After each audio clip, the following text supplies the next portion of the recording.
네, 반갑습니다. 우리 옆에 분과 인사하겠습니다. 새해 복 많이 받으세요. 시작. 새해 복 많이 받으십시오. 네, 오늘도 우리에게 주시는 말씀을 통해서 귀한 은혜와 깨달음이 있기를 소망합니다. 저희가 돌아오는 수요일부터 이제 사순절 캠페인을 진행을 합니다. 여러분들도 잘 참여해 주시면 좋을 것 같고, 저희가 이제 이 캠페인 아까 설명드렸던 것처럼 살리는 것에 대한 목적이 있었죠. 그래서 이제 말씀을 보면은 물이 발목으로 차고 막 이제 이 설교를 들으셨던 기억이 날 겁니다. 그래서 함께 우리가 받는 것도 있고 무엇인가 참여하는 것도 있는데 무엇을 나눌 수 있을까라는 기도를 하다가 저희가 한 4년, 5년 전에 이제 캄보디아의 우물을 이제 청년들의 이름으로 2개를 판 적이 있습니다. 사진 한번 띄워주시면 감사하겠는데요. 네, 사진 한번 띄워주십시오. 네, 이런 식으로 이제 저희 청년들의 이름과 함께 보냈던 기억이 납니다. 그래서 여러분들이 캠페인을 참여하면서 돈을 내라 이런 것보다도 마음을 모아주시고 또 그 안에서 우리가 생명의 물을 어디론가 보낼 수 있다면 우리의 또 여러 가지의 것들을 섬기는 것과 동시에 우리의 마음과 물질을 모아서 물이 없는 곳에 물을 좀 보냈으면 좋겠다라는 이런 생각이 있었습니다. 그래서 여러분들이 함께 또 동참해 주시고 또 함께 해주시면 너무 감사드리겠습니다. 다음으로는 먼저 축하해 주셔서 감사드리고 축복해 주셔서 감사합니다. 여러분들 정말 기도 많이 해주시고요. 또 함께 그 자리를 빛내주시면 너무 감사드리겠습니다. 임원단의 영상은 절대 잊지 않겠습니다. 제가 가장 내리고 싶었던 영상 중에 하나가 바로 저 랩하는 영상이었는데요.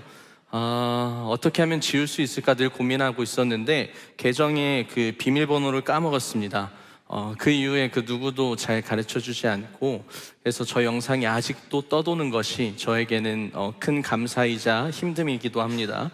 네, 그래서 너무 이제 준비한 임원단에게 너무 감사드리고, 또 엊그저께 이걸 꼭 말해주고 싶었는데, 비전어리 청년들이 저를 위해서 브라더 샤워를 준비했습니다. 네, 브라이덜 샤워는 아니고 사진 한번 띄워주실래요? 네, 너무 열심히 준비해줬는데 제가 막 엄청나게 반응이 있었던 사람은 아니어가지고 최선의 반응을 했지만 너무 고마웠는데 이 자리를 빌어서 다시 한번 감사의 인사를 좀 드리고 싶습니다. 자, 설교로 넘어가죠. 오늘 바벨론 포로 귀환기의 마지막 설교입니다.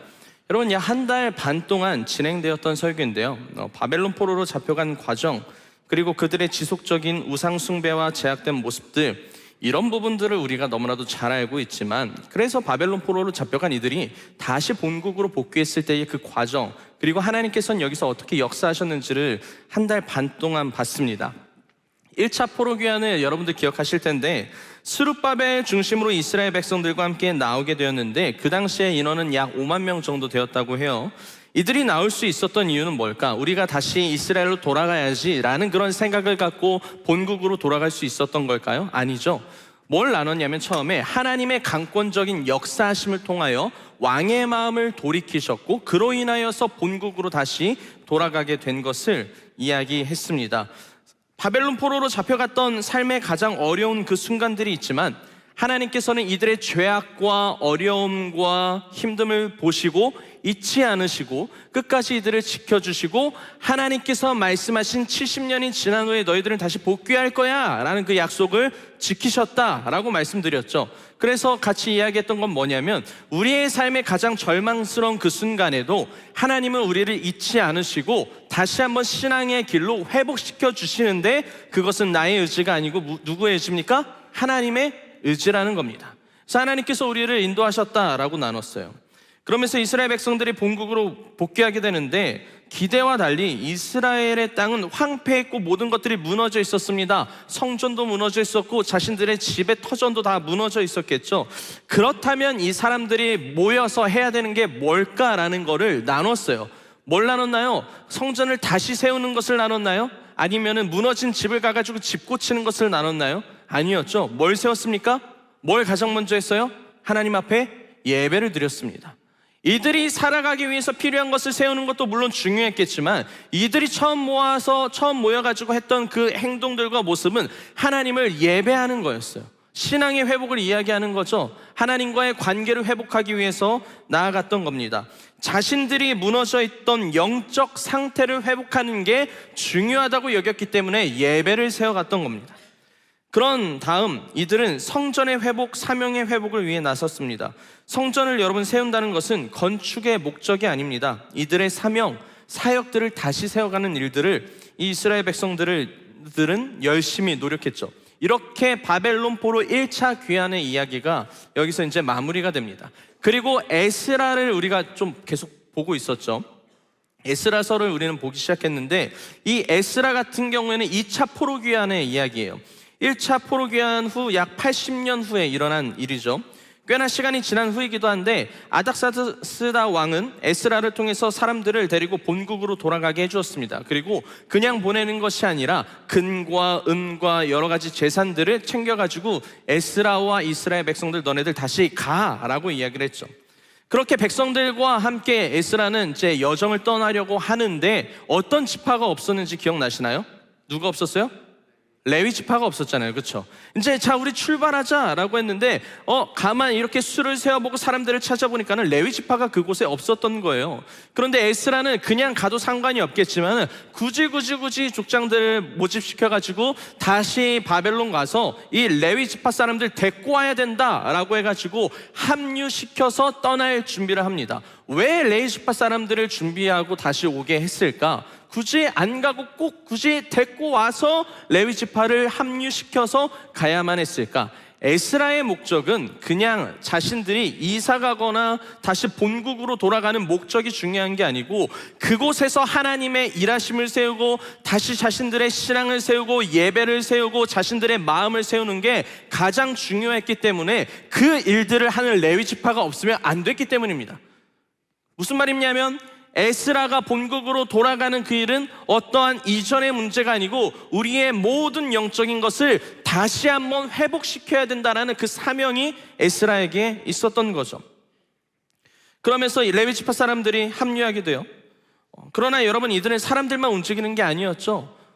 가족들 다 합치면 약 5천 명 정도 되는 사람들의 인원이었습니다. 그리고 재산도 있었고 가축들도 있었습니다. 그리고 지난주에 설교했던 것처럼 은도 있었고 금도 있었고 거기 성전에 세워야 될 많은 비싼 물건들이 달란트도 있었고 너무나도 많았어요. 그러면 이 가는 과정, 이 바벨론이라는 지역에서 이스라엘로 돌아가는 그 과정의 길을 보면 약 100일 정도 걸린다고 했습니다. 100일 동안 5천 명이 이동하는 그 과정 가운데에 이들은 충분히 위협을 받을 수 있고 누군가 도적같이 나타나가지고 그들의 재산을 빼앗을 수도 있잖아요. 그래서 에스라의 입장에서는 왕에게 뭘 이야기할 수 있습니까? 우리들에게 군사를 좀 붙여줬으면 좋겠다. 그럼 우리가 안전하게 이스라엘로 도착할 수 있으니 말이다 라고 말을 할 수 있었지만 에스라는 말을 했습니까? 안 했습니까? 하지 않았어요. 왜요? 쪽팔려가지고 이야기 안 했어요. 왜냐? 이미 왕에게 에스라는 뭐라고 이야기했냐면 나 하나님이 믿는 사람이고 나 하나님이 인도하는 사람인데 하나님이 나를 지켜준다. 그렇게 고백을 했으니 왕에게 가가지고 우리 좀 이렇게 막 보호해주고 우리 좀 지켜줄 수 있는 군인들 보내줬으면 좋겠다고 말하는 게 부끄러웠던 거예요. 에스라는. 왜냐? 자기가 뱉은 말이 있기 때문에. 그래서 지난주에 뭘 나눴나요? 우리가 적어도 우리가 뱉은 말이 있다면 믿음으로 살겠다라고 고백했던 우리의 마음이 있다면 우리의 삶이 있다면 우리가 뱉은 것에 대한 책임을 지고 살아가자고 이야기했습니다. 적어도 내가 신앙인으로 살아가면서 부끄럽고 쪽팔리지 않게 살아가자라고 여러분들과 나눴습니다. 그 설교가 끝나고 저에게는 되게 많은 피드백이 왔어요. 첫 번째, 목소리가 생각보다 은혜로웠다. 분명히 내가 시작 전에 제가 목소리가 완전히 가가지고 사과하고 했는데 목소리가 가니까 호소력이 있었나 봐요. 이상하게. 근데 그뿐만이 아니고 정말로 내가 지금까지 신앙생활을 어떻게 했는지를 정말 많이 돌아보고 내가 정말 쪽팔리지 않게 부끄럽지 않게 믿음으로 고백한 나의 삶이라면 내가 그렇게 한번 살아가 보겠다라고 저한테 연락 준 청년들이 정말 많았어요. 그러면서 이제 그 청년한테 이야기했죠. 부끄럽게 살지 말자. 쪽팔리게 살지 말자. 그렇게 2차 포로 귀환의 과정이 이제 시작이 됐습니다. 그리고 이제 이스라엘 백성들이 도착했어요, 본국에.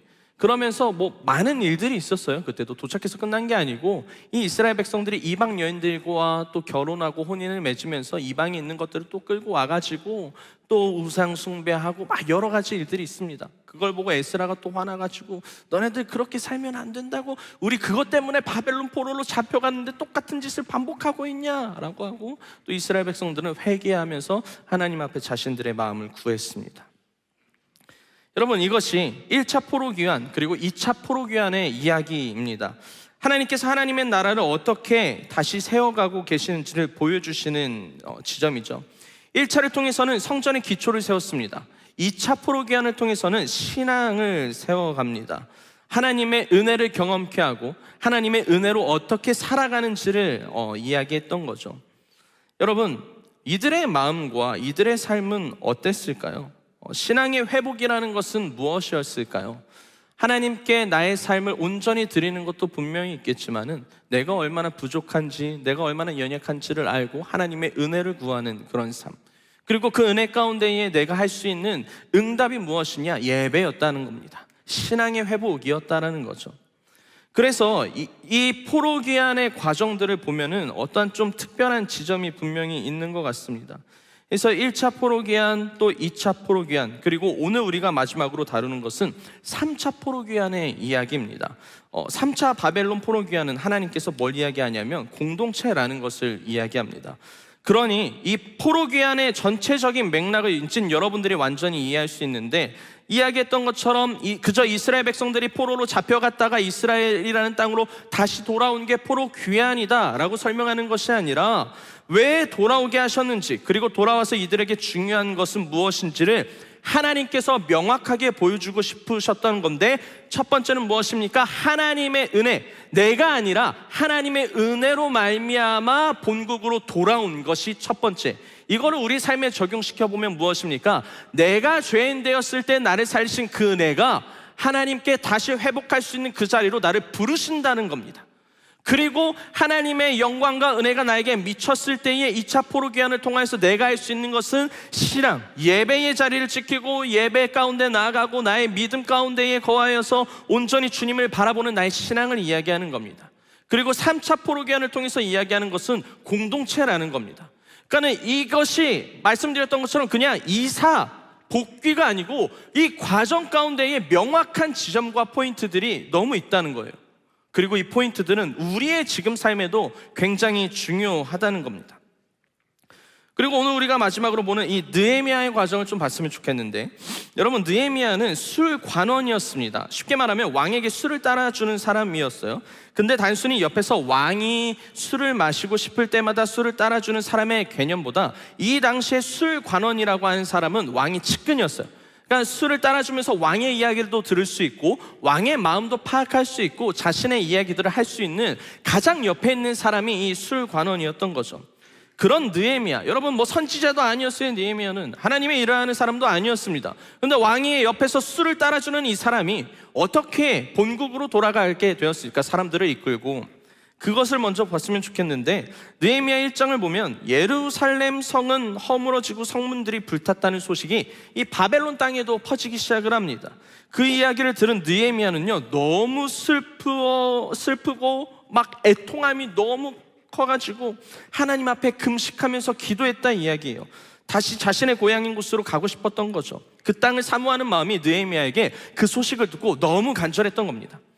그러던 어느 날 여느 때와 같이 느헤미야는 왕에게 술을 따르고 있는데, 여러분들 그거 아시죠? 옆에 사람들이 있는데 어느 날 그 느껴지는 분위기가 막 그렇게 좋지 않아. 그러면은 우리도 뭔 생각해요? 무슨 일 있나? 라고 생각하지 않습니까? 왕도 그걸 좀 느꼈나 봐요. 느헤미야가 술을 따르는데 뭐 느헤미야의 뭐 표정이나 뭐 마음이 뭔가 좋지 않았던 것 같아 보여요. 그래서 왕이 물어봅니다. 무슨 일이 있느냐? 느헤미야는 자신의 마음을 말해요. 자신의 고향 예루살렘의 성전이 무너졌는데 그로 인하여 내 마음이 너무 아파가지고 그 땅으로 다시 돌아가고 싶습니다 라고 이야기해요.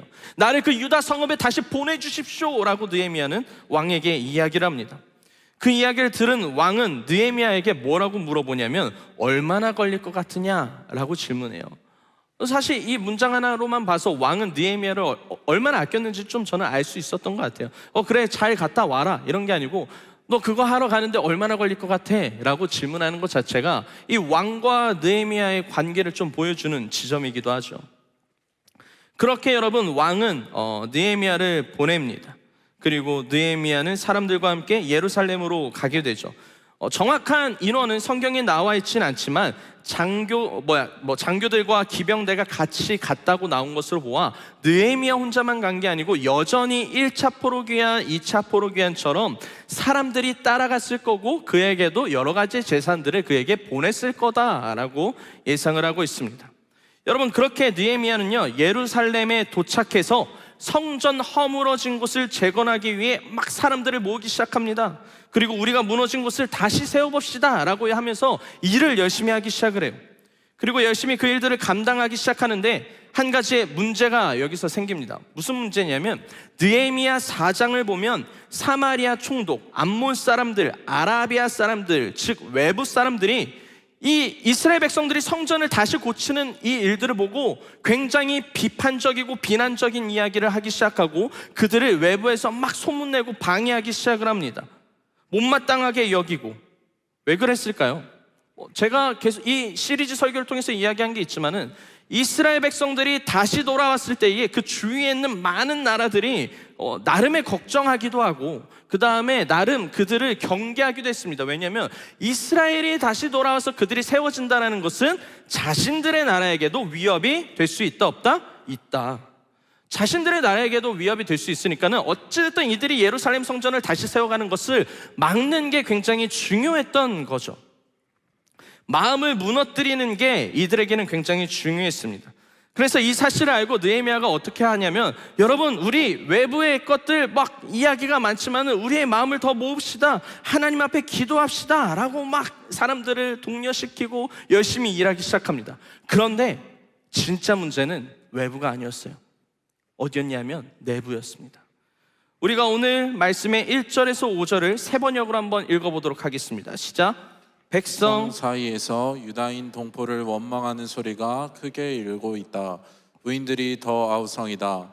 더러는 이렇게 울부짖는다. 우리 아들 딸들 거기에다 우리까지 이렇게 식구가 많으니 입에 풀칠이라도 하고 살아가려면 곡식이라도 가져오자. 또 어떤 이들은 이렇게 울부짖는다. 배가 고파서 곡식을 얻느라고 우리는 밭도 포도원도 집도 다 잡혔다. 또 어떤 이들은 이렇게 외친다. 우리는 왕에게 세금을 낼 돈이 없어서 밭과 포도원을 잡히고 돈을 꾸어야만 했다. 또 더러는 이렇게 탄식한다. 우리의 몸이라고 해서 유다인 동포들의 몸과 무엇이 다르냐? 우리의 자식이라고 해서 그들의 자식과 무엇이 다르단 말이냐? 그런데도 우리가 아들, 딸을 종으로 팔아야 하다니 우리의 딸 가운데는 벌써 노예가 된 아이들도 있는데 밭과 포도원이 다 남의 것이 되어서 우리는 어떻게 손을 쓸 수도 없다. 자, 백성들은 이야기합니다. 느헤미야가 자, 우리를 외부로부터 우리를 지켜냅시다 하는데 손 들고 이야기하는 거예요. 느헤미야요, 외부가 아니고 내부에 문제가 있습니다. 우리들은 형제인 유다 사람들을 원망합니다 라고 이야기합니다. 식구가 많아 먹을 식량이 부족하다고 말하죠. 배가 고파서 곡식을 얻으려고 밭도 팔고 포도원도 팔았다 이야기합니다. 돈이 없어서 돈을 꾸어야 했었고 같은 유다 백성들에게 먹고 살기 위해서 뭐라고까지 이야기하냐면 자기 자녀를 종으로 팔았다고 이야기를 해요. 그러니까 외부 사람들에게 그렇게 한 것이 아니고 그 예루살렘 안에 있는 이스라엘 백성들 그 안에서 그런 일들이 벌어지기 시작했다는 거죠. 여러분, 이 당시에 어려움은 분명히 있었습니다. 자, 어려움이 있었다면 서로 힘을 합쳐 문제를 해결하고 서로 양보하고 도와야 되는데 어떤 일이 발생한 겁니까? 오히려 부유한 사람들은 더 부유해지려고 했고 가난한 사람들은 더 가난해지고 있습니다. 쉽게 말하면 욕심 있는 자들이 더 욕심내기 시작하고 욕망 있는 자들이 그 욕망을 갖고 움직이기 시작했다는 거죠. 그리고 그것이 아닌 사람들은 그것으로 인하여서 지치고 낭망하고 낙심하고 있었다라는 겁니다. 이게 외부 사람들의 이야기가 아니고 내부 안에서 일어난 일입니다. 여러분, 이 이야기를 들은 느헤미야는 크게 노하였다라고 나와요. 당연한 거 아니겠습니까? 힘을 합쳐서 나아가야 하는 그 시기 가운데에 여러분, 내부의 문제라뇨. 외부의 문제라고 생각하고 외부의 것들만 막으면 된다고 생각했는데 우리 안에서의 문제가 일어나기 시작을 한 겁니다. 그러면서 7절부터 뭐라고 이야기하냐면 욕심 있는 자들, 이 욕망 있는 자들을 꾸짖기 시작합니다. 어찌 같은 형제끼리 높은 이자를 취하는지. 우리는 여러분 뭐라고 이야기하냐면 느헤미야가 너무 답답하니까 여러분 우리도 종이 되지 않았습니까? 그 바벨론에 가서 우리도 종이 되어가지고 우리도 그들에게 우리의 것들을 주면서 살아가는데 이게 웬 말입니까? 우리 종족 안에서 우리가 누군가에게 종이 된다고요? 그 심지어 이방 민족도 아니고 어떻게 유다 사람들끼리 종으로 팔고 사고 하는 일들을 하고 있습니까? 여러분 느헤미야 입장에서는 진짜 말도 안 되는 일입니다. 그러면서 계속 이야기해요. 여러분 이 일은 바른 일이 아닙니다. 그리고 뭐라고 이야기하냐면 여러분들이 이렇게 문제를 일으키는 이유는 하나님을 경외하지 않기 때문입니다 라고 말합니다. 하나님을 바라보고 있지 않다고 이야기하죠. 나도 내 형제들에게 돈과 양식을 주었지만 이자 받을 생각도 하지 않았습니다. 그러니 여러분 다시 돌려주십시오 라고 느헤미야는 이 백성들에게 말을 하죠. 이 이야기를 들은 백성들은 자신들의 문제를 돌아봅니다. 그리고 회개하는데요, 우리 12절과 13절을 한 목소리로 읽어보도록 하겠습니다. 시작. 그들이 말하기를 우리가 당신의 말씀대로 행하여 돌려보내고 그들에게서 아무것도 요구하지 아니하리이다 하기로 내가 제사장들을 불러 그들에게 그 말대로 행하겠다고 맹세하게 하고 내가 옷자락을 털며 이르기를 이 말대로 행하지 아니하는 자는 모두 하나님이 또한 이와 같이 그 집과 산업에서 털어버리실지니 그는 곧 이렇게 털려서 빈손이 될지로다 하매 회중이 다 아멘하고 여호와를 찬송하고 백성들이 그 말한 대로 행하였느니라. 그래도 다행인 것은 이들이 그 말을 듣고 그 말씀을 듣고 회개하고 자신들이 어떻게 나아가야 되는지를 돌아보고 사람들이 먹고 도와주는 일들을 힘썼다고 이야기합니다. 여러분 이 이야기는요 공동체가 한마음 한뜻으로 나아가는데 너무나도 중요한 내용을 담고 있습니다. 그리고 나의 신앙을 지키는 일에도 굉장히 중요한 이야기를 하고 있어요. 여러분 나를 지키고 공동체를 지키고 하나님의 뜻 가운데 내가 바르게 나아가기 위해서 필요한 것은 무엇입니까? 가장 중요한 건 이거예요. 나의 내면을 건강하고 바르게 지켜가야 합니다. 공동체, 우리에게 주신 이곳에 있는 사람들이 건강하게 세워지는 것이 중요하다는 거죠. 여러분 이 이야기를 통해서 첫 번째로 볼 수 있는 것은 우리의 내면과 신앙의 문제입니다. 우리는 삶을 살아가면서 언제나 외부의 일들로 인하여 어려움을 겪는다고 이야기를 하죠.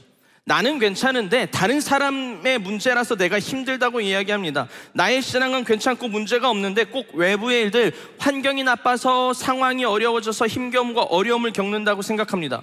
틀린 말은 아니에요. 외부의 일들로 인해서 내가 힘들어질 수 있고 어려움을 당할 수 있는 게 분명히 있습니다. 그런 일들이 우리의 신앙에도 있고 우리의 일상에도 분명히 있는 거죠. 그러나 여러분 진짜 중요한 지점이 있는데 무엇이냐면 자신의 삶을 그리고 신앙을 잘 지켜가는 사람들의 모습을 한번 보면 외부의 문제를 잘 없애는 것이 아니고 뭐가 단단합니까? 나의 내면이. 나의 신앙이 단단한 사람들은 어떠한 문제가 중요한 것이 아닙니다. 그 문제를 통해서 내가 뭘 지키고자 하냐면 나의 신앙을 지키고자 합니다.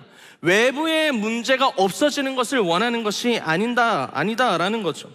자신의 영적인 상태, 자신의 내적인 모습들을 하나님 앞에 먼저 바로 세워가려고 하는 노력이 있습니다. 무슨 말입니까? 여러분 문제는 여전히 있을 수 있습니다. 그럼에도 내가 오늘 신앙 안에 바르게 살아갈 수 있는 이유는 하나님의 은혜를 언제나 구하는 내 자신이 있고 하나님 앞에 바르게 살아가려고 하는 나의 신앙과 삶을 잘 세워가는 것, 이것이 가장 중요합니다. 왜냐하면 문제는 없어지지 않거든요.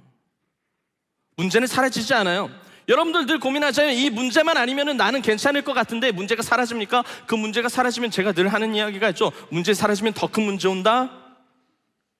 더 큰 문제가 사라지면 뭐가 와요? 더 큰 문제가 온다. 여러분, 여러분들 살아가면서 우리에게 어려움과 아픔과 문제들이 언제 완전히 사라진 적이 있습니까? 세상을 살아가면서 그런 어려움은 우리 안에 사라질 수가 없습니다. 그렇다는 것은 문제가 해결되어서 내가 바로 설 수 있는 것이 아니라 문제는 여전히 내 삶 가운데 존재하지만 나의 신앙이 하나님 앞에 어떻게 세워져 있느냐? 이것의 싸움이라는 겁니다. 이것이 나의 내면과 나의 신앙을 지켜갈 때에 우리는 올바른 신앙과 하나님을 바라볼 수 있는 믿음의 눈이 열린다는 겁니다. 그런데 우리는 언제나 외적인 부분에서 우리의 것들을 생각하고 있어요. 뭐가 문제일까? 저 사람 문제지, 저 사람 나쁘지, 저 상황 나쁘지, 왜 나에게 이런 시련이?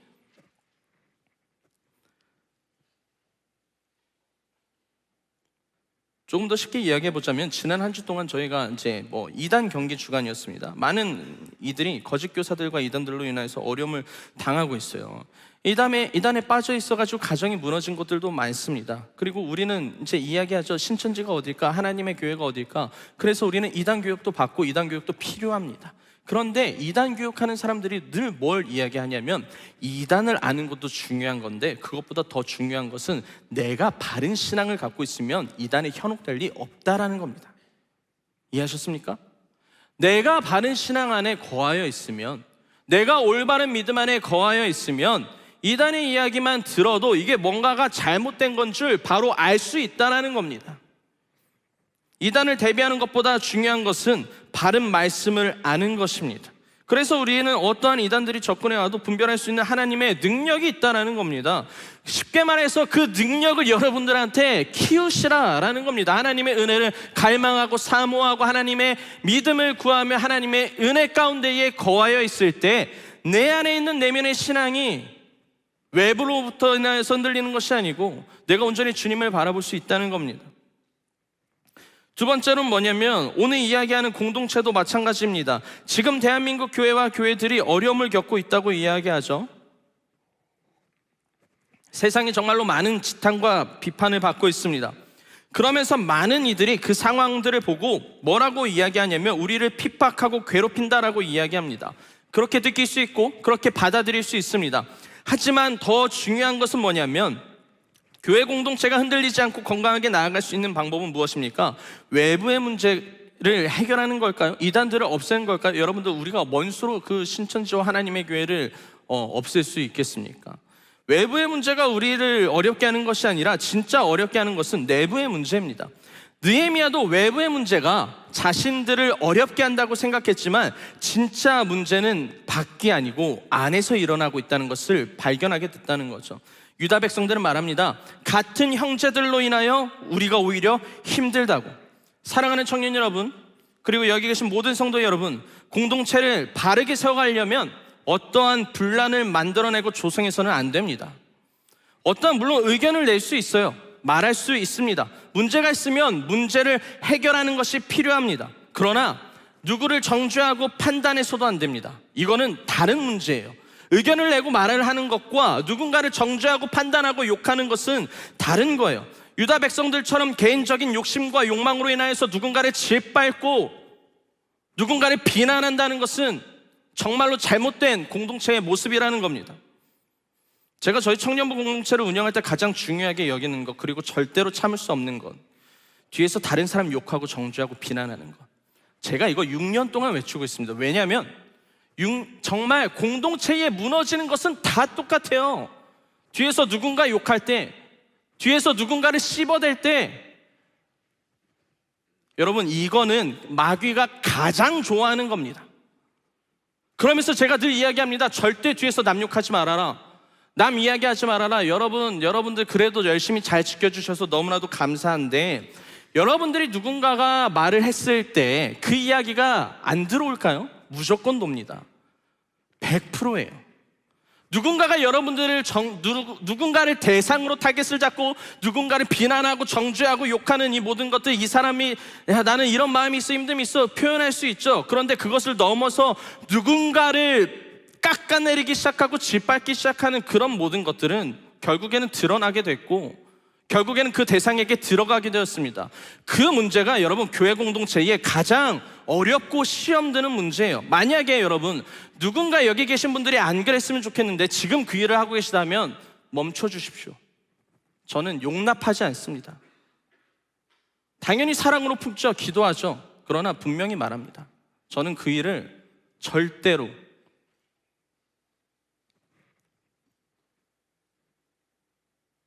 이해하지 않으려고 해요. 주님의 마음으로 사랑은 합니다만. 야고보서에 이렇게 이야기합니다. 혀는 능히 길들일 사람이 없나니 쉬지 아니하는 악이요 죽이는 독이 가득한 것이다. 말이 얼마나 중요한지 아십니까? 사람들은 이 말과 행동으로 공동체를 무너뜨립니다. 이단들이 교회 공동체에 들어와가지고, 기본적인 이단들이 교회 공동체에 들어와가지고 가장 많이 하는 게 뭔지 아십니까? 여러분들 성경을 가르쳐 줄까요, 이단이? 아니요, 이간질 시킵니다. 네. 이간질 시켜요. 서로 욕되게 합니다. 서로 나쁜 것들을 이야기하기 시작합니다. 그러면 뭐가 일어나요? 서로 싸워요. 서로 싸우고 분란이 일어나고, 누가 잘했네, 누가 잘못했네 이야기하기 시작합니다. 그러면 그 안에서 상처받은 사람이 있죠? 그 상처받은 사람 데리고 나와서 그때부터 뭘 합니까? 성경 공부. 힘들지? 마음의 위로를 준다 그러면서. 이단들도 들어와가지고 가장 먼저 하는 거는 관계를 파괴시켜버리는 거예요.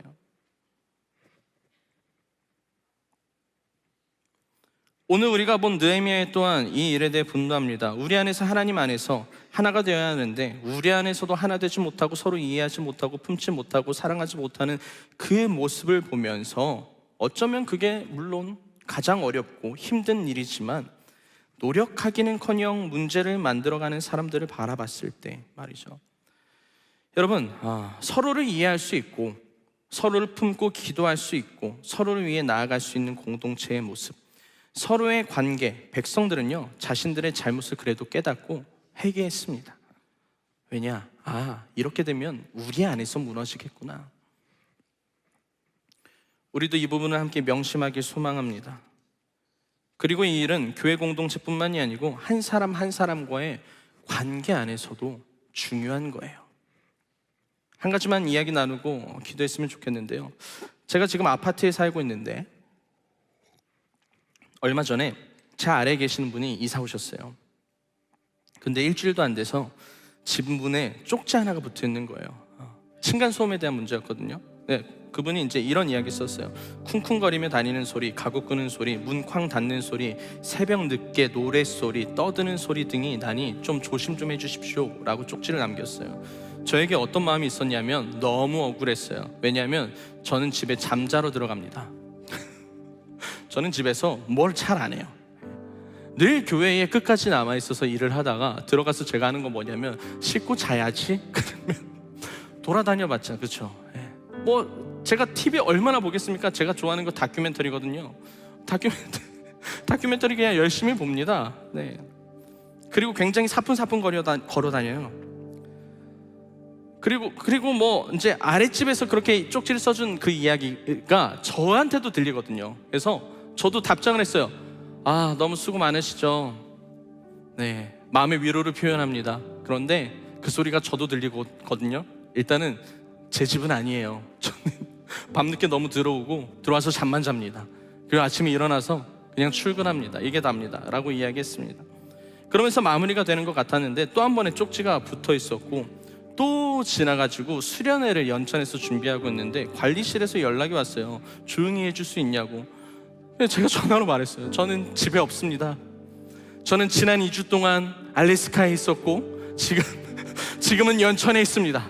저희 집에서 발소리라뇨. 저희 집에서 어떻게 TV 소리가 날 수 있겠습니까? 저는 정말 억울합니다. 막 그러면서 그분에게 전해주세요 막 이야기를 했어요. 그러다 이 오해를 좀 풀어야겠다라는 뭐 이제 이런 생각보다는 그냥 인간적으로 너무 짜증이 나는 거예요. 사실 솔직히 저도 화나니까 전해서 그 사람 번호 좀 가르쳐 주십시오. 제가 전화해서 해결해 보도록 하겠습니다. 근데 뭐 개인정보니까 가르쳐 줄 수 없다고 이야기합니다. 그래서 한번 물어봐 달라고 했어요. 그러면은 그분에게 물어봐 가지고 내가 통화 한번 만나고 싶은데 가르쳐 줄 수 있냐. 그래서 번호를 받아 주셨어요.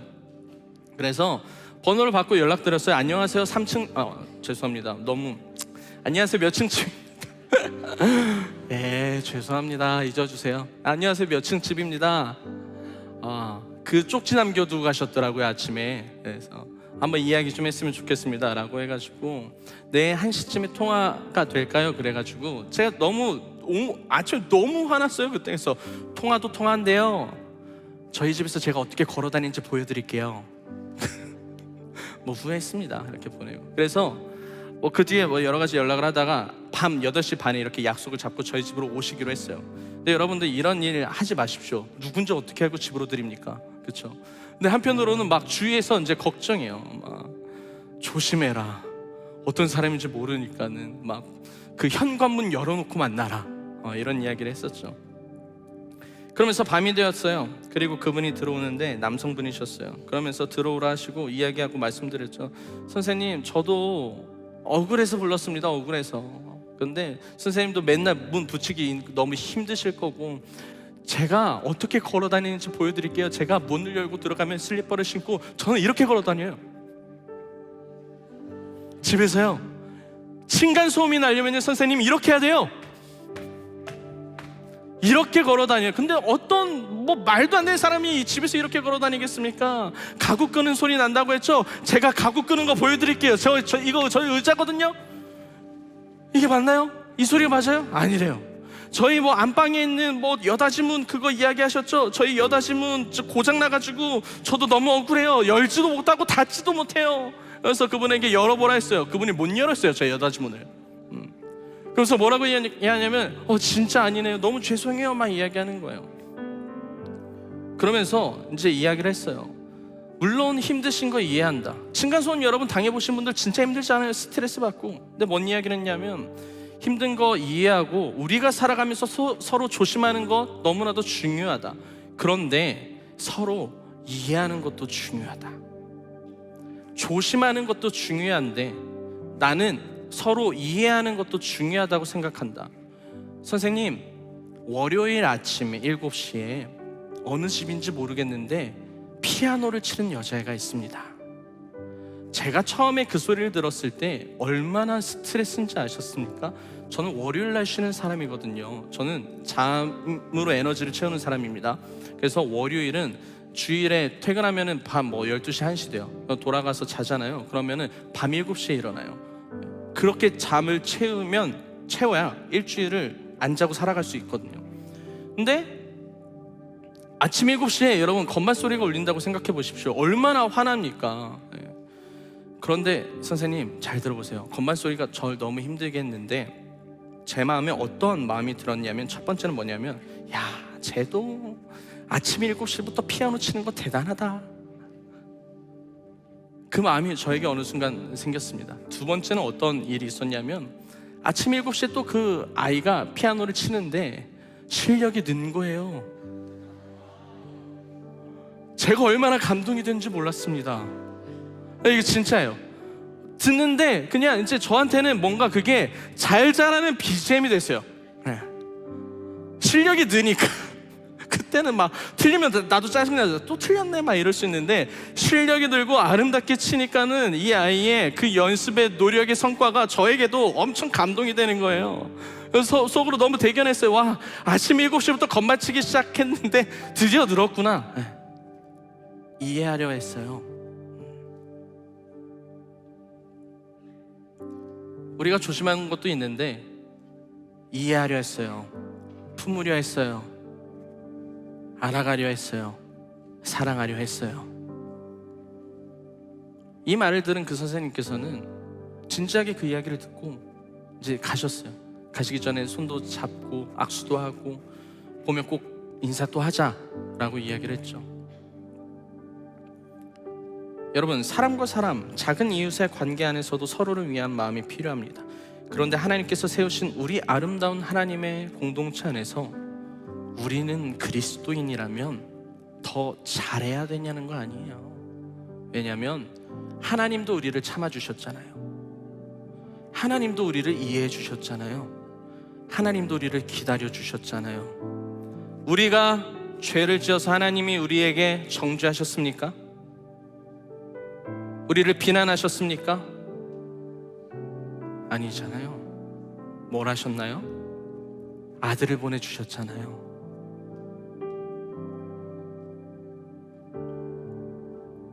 그 마음이 우리에게도 필요하다는 겁니다. 열심히 노력하고 사랑하고 내가 욕심을 갖고 나아가는 것이 아니라, 우리에게 필요한 것은 서로를 세워주고 응원해주고 기도해주고 품어주면서 나아가야 하는 것, 그게 우리 안에 필요합니다. 그러기 위해서 필요한 것은 성령이 인도하시는 우리의 마음입니다. 여러분들의 마음입니다. 그러기에 필요한 것은 외부의 문제가 아니고 나의 내면의 신앙을 잘 세워가야 되고, 우리 공동체가 하나님의 일을 감당하기 위해서는 우리 안에서 바르고 아름답게 나아가야 된다는 겁니다.